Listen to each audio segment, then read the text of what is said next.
On se retrouve cette semaine avec notre collaboratrice Catherine Laroche de Ego sans Ego. Catherine, lors de notre première entrevue, on a parlé un peu d'équipe en général. J'ai envie de t'amener au cours des prochaines minutes sur un suivi individuel parce qu'avec ta compagnie, tu travailles aussi de manière individuelle sur un suivi personnalisé avec les jeunes. Comment ça se passe d'abord avec ces jeunes-là lorsque tu les rencontres un à un? C'est pas du tout la même dynamique que de travailler avec une équipe en groupe. Comment ça se passe de manière générale avec eux? Mais souvent, ça prend un joueur pour comme influencer le reste, l'effet de groupe, bien évidemment. Ça a commencé vraiment avec un joueur qui s'est levé puis qui a dit, moi, je le prends parce que je l'offre tout le temps quand je fais des ateliers de groupe, qu'on peut poursuivre tout ce qu'ils ont vu dans des ateliers, on peut aller le décortiquer ensemble. Puis il suffit de un qui fait, OK, moi, j'en ai besoin. Les autres sont comme, ah, peut-être pas moi, mais là, ils voient la performance s'élever parce que selon ce que j'ai observé, plus les jeunes garçons se connectent à leurs émotions, plus ils performent.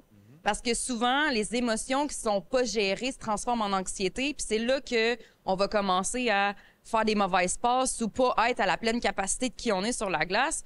Puis ça donne vraiment cet effet-là de groupe, de OK, on s'observe, où il y en a qui vont être justement plus en mode observation. Mais on voit vraiment, moi, honnêtement, après 3 rencontres, c'est ce que j'observe la plupart du temps, il y a un 180 qui se fait juste au fait de OK, c'est acceptable que je sois connectée à cette partie-là de moi-même qui fait en sorte que je vais me sentir plus allégée. Puis, tu sais, ne serait-ce que des fois, des petits trucs juste pour détendre le système nerveux. J'ai un de mes gardiens, je demandais juste de shaker ses jambes avant de commencer. Puis ça l'a comme... Mon Dieu, Catherine, ça a tout changé, tu sais, ne serait-ce qu'un petit geste comme ça. Fait que c'est vraiment d'être à l'écoute de leurs besoins, tu sais, c'est vraiment personnalisé à eux, avec qu'est-ce qu'ils ont identifié dans mes ateliers, qui fait en sorte que on va aller comme dans ce processus-là à leur rythme jusqu'à temps qu'ils en aient besoin, qu'ils volent de leurs propres ailes. Là. Je suis curieux de savoir, Catherine, comment toi, ça se passe lorsque tu parles avec ces jeunes-là. Je pense que tu n'avais pas nécessairement un parcours académique qui te menait vers ce chemin-là. Tu l'as pris dans les dernières années, puis tu sembles le faire de brillante manière. Mais comment tu vis ça, toi, d'être avec ces jeunes-là, puis de te retrouver justement à avoir la chance de leur parler de manière individuelle? Mais ça me fait vraiment vibrer. Tu sais, je sais que je suis à ma place. À chaque fois que je sors, autant d'un atelier de groupe, puis j'ai envie de voler. Là. C'est vraiment, je me sens à ma place. Puis c'est surtout l'échange, comme je disais, humaine, tu sais, de voir, on est tous des êtres humains avant d'être un athlète, avant de porter, peu importe l'étiquette qu'on a, on a tous les mêmes émotions à la base, on vit tous les mêmes sensations corporelles aussi en lien avec ces émotions-là. Donc, de pouvoir normaliser ça aussi de plus en plus, ça diminue.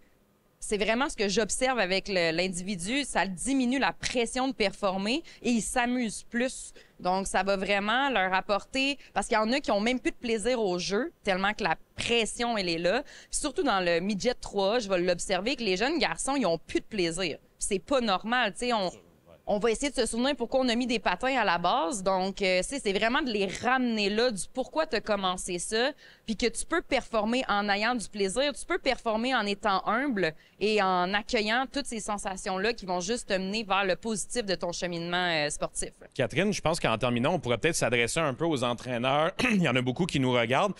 Comment tu parles aux entraîneurs lorsque tu les conseilles sur la manière d'aborder les jeunes? Je pense que la génération d'aujourd'hui n'est pas la même que celle dans laquelle nous, on a fait du sport, qui n'est pas la même que celle de nos parents, évidemment.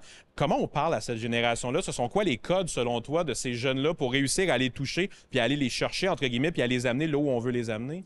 Mais je pense que juste d'assister à mes ateliers de groupe, tu sais, souvent on le prend encore une fois pour les jeunes, comme j'expliquais, mais quand ils assistent, parce que les entraîneurs sont là, eux-mêmes se retrouvent dans les ateliers, eux-mêmes retrouvent leur masse d'ego qu'ils portent au quotidien. Donc, quand je vais leur parler, exemple, t'as un type qui a peur d'être rejeté, si tu fonces dessus, il va se mettre à stresser, il performera pas, tout le monde est perdant, ben ils ont tous le même objectif à la base. Ils veulent tous gagner, ils veulent tous se rendre loin ensemble. Donc, si on a cette mentalité-là de se dire, OK, ben je veux pas aller le mettre en échec avec une intervention que je vais faire avec lui, ben là, il a envie de le mettre en place puis de suivre ce jeune-là positivement. Parfois, la meilleure démonstration, c'est juste que l'entraîneur le voit par lui-même des résultats que ça peut amener. Exactement. C'est vraiment dans le vivre parce que c'est le commentaire que je reçois souvent, d'avoir assisté, de l'avoir vécu. Ça change beaucoup parce qu'ils se retrouvent, même les directeurs qui ont assisté des écoles, ils se retrouvent tous dans ces ateliers-là. Donc, on peut tous comprendre qu'on vient comme je disais, des mêmes blessures, traumas, sensations. On va tous se retrouver à travers ça. C'est vraiment intéressant à entendre. Catherine, merci, je pense, pour le travail que tu fais. Merci aussi d'avoir pris le temps de venir nous en parler aujourd'hui à Hockey le Magazine. Ça a été un plaisir de te recevoir. Mais merci à vous.